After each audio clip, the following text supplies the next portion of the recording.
back. This is my finished board. I place it on a wood board just because it's really sturdy and you know, it won't bend or anything, but you could use the cake drums, tape them together. This is white contact paper. What I need to do is cut this cake board to the same size as the cake. So I always bring it over to the edge of the table here or counter and just kind of cut and turn it. I have a trash can below me. And then I usually use double-sided tape to attach this to the board, but I didn't bring it with me, but I did bring my hot glue gun. So I'm going to hot glue it. Now, I'm not going to put it right in the center. I'm going to put it off a little bit. I'm going to put it this way.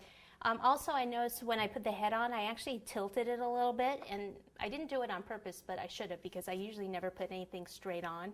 So if you look, if this is the front of him, see how it goes off that way? So I'm going to put him on this side like he's looking over that way. So I'll just put some hot glue right over there. Said I really prefer the double-sided tape, but what can you do? There we go. Hopefully that's where I wanted it. Yeah, that looks fine. It's not going anywhere now. All right, so now I clean that green off. Let me clean this off and then I'll put it back on here. We're going to add some fondant pieces for the legs. I was hoping that when I cut the cake to have more of it come out, you know, looking like the legs and stuff, so I wouldn't have to add. The idea was, I mean, originally I thought I'll just add the fondant parts, but I was trying to save you guys money. You know, if you have to use a lot of fondant, it's going to cost you more. So as much as you can cut out a cake, because cake's your least costly ingredient usually. So the more you can do out of the actual cake, the better, and it keeps your costs down. So I'm just going to use some white fondant, all right? And I'll start with the legs. I'm going to end up covering this still with green buttercream. We could do this whole thing in fondant if you wanted to. I know most of you like using the buttercream, so I thought, you know, may as well just do it in the buttercream. All right, so what I can do is actually do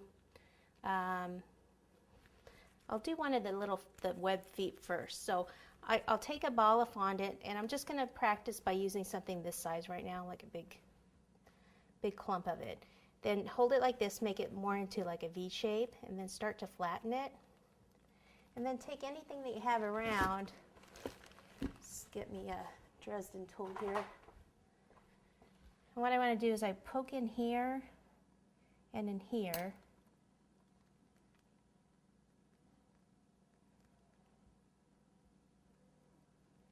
And these can be the little web feet, one of them anyway. Doesn't, like I said, have to be perfect right now because we're going to cover this in buttercream anyway. So let's just kind of put it down here. If it ends up being too big, I usually like bigger features, but if it ends up being too big, then we'll just cut it down. Takes them off. Okay, so now his leg usually comes up and then curves and then comes down. So we'll just do the part that's supposed to curve down because this is the part that's curved up right here. So I just take a ball of fondant,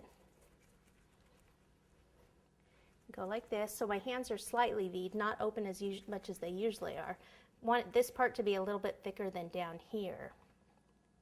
Okay, so the idea is to make this part of his leg. Okay, now to get this to stay on, we're probably going to have to use some skewers.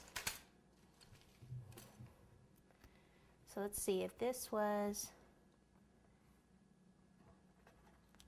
move this out a little more, about like this.